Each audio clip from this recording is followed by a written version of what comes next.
जिला ऊना के हरोली उपमंडल के तहत पड़ते पंजावर गांव में शुक्रवार सुबह सवेरे हुई वारदात के दौरान एक व्यक्ति ने अपने ही भतीजे पर दराट से हमला कर उसे लहूलुहान कर डाला। जब व्यक्ति ने अपने भतीजे पर दराट से वार किया, उसमें बच्चा घर पर अकेला था और उसकी मां किसी काम से घर से बाहर गई हुई थी।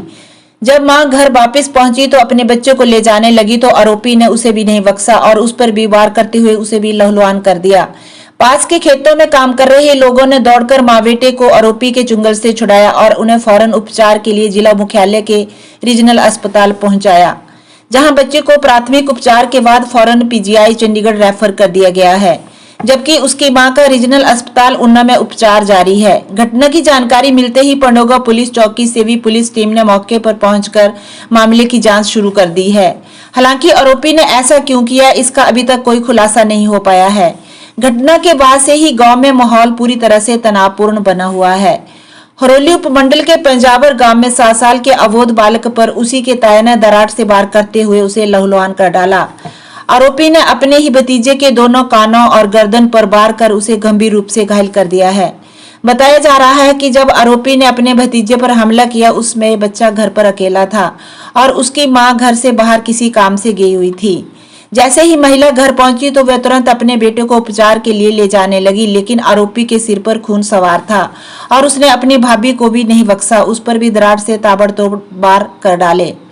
एसपी अरजीत सेन ठाकुर ने बताया कि पुलिस ने घटना के संबंध में केस दर्ज करते हुए मामले की जांच शुरू कर दी है। उन्होंने बताया कि आरोपी सोहनलाल उर्फ गोल्डी को हिरासत में ले लिया गया है।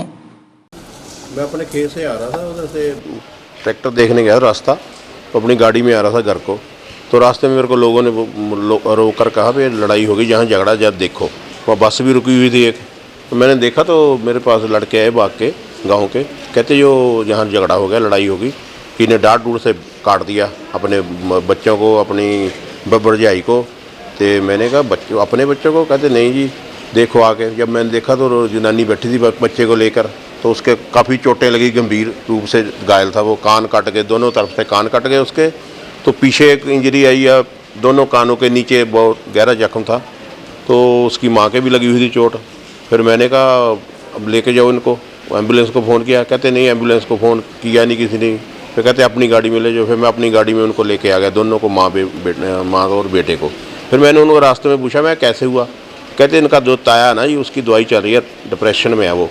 तो उसने, मैं सुबह दूध लेने गई अपने घर से, तो उसने पता नहीं अपने उठा, डांट से बच्चे को काट गया, पता ही नहीं। कहते मैंने होया क्या, कहते ये तो पता ही नहीं क्यों काटा क्यों नहीं काटा, वैसे दवाई चल रही है डिप्रेशन की। महिला के भी चोटें लगी हैं? महिला के भी सिर में लग, जब लेके आ रही थी ना बच्चे को उठा के अपने कमरे से, तो उसने अपने उसको भी मार दिया, उसकी उंगलियां काट दी, दोनों उंगलियों में लगी हुई है राइट साइड में। फिर उसके सिर पे लग गई, जहाँ पे 6 इंच तकरीबन, काफ़ी डांट का जो जख्म होता है, डांट होता है लकड़ी काटर, वो मारा, तो उससे उसका भी सिर पे काफ़ी टांके लगे, उसके भी चोट गंभीर है। आज सुबह पंडोगा चौकी में हमको एक इन्फॉर्मेशन आई थी कि लड़ाई झगड़ा कहीं पंजावर स्थित एक घर में हुआ है। मौके पे पुलिस जाने से पहले ही ये इन्फॉर्मेशन जो है हॉस्पिटल से हमको आई थी। जब मौके की वेरिफिकेशन की गई तो एक 5 साल का बच्चा और उनकी जो मदर थी उस बच्चे की, उन पे कुछ अटैक जो है वो हुआ था, लड़ाई झगड़ा हुआ था।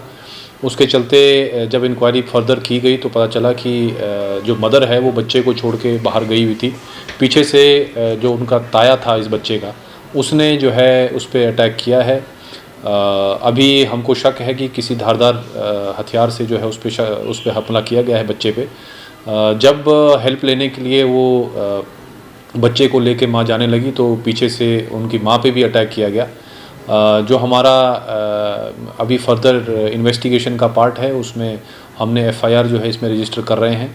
साथ ही साथ डॉक्टर के ओपिनियन आने के बाद जो है हम रेलेवेंट सेक्शंस जो है इसमें लगाएंगे और जो एक्यूज्ड व्यक्ति है उसको डिटेन कर लिया गया है। फर्दर इन्वेस्टिगेशन इसमें कंटिन्यू है। सर, इसमें इस मारपीट के कोई कारण अभी तक सामने आ पाया? देखिए, कारण तो अभी कुछ स्पष्ट नहीं है, ये किस कारण से हुआ ये अभी हमको वेरीफाई करना पड़ेगा। पर फिर भी मतलब रिश्तेदार होने के नाते इन्होंने क्यों इस तरह का कदम उठाया, इसको हम इंक्वायर करेंगे और जो कानूनी कार्रवाई होगी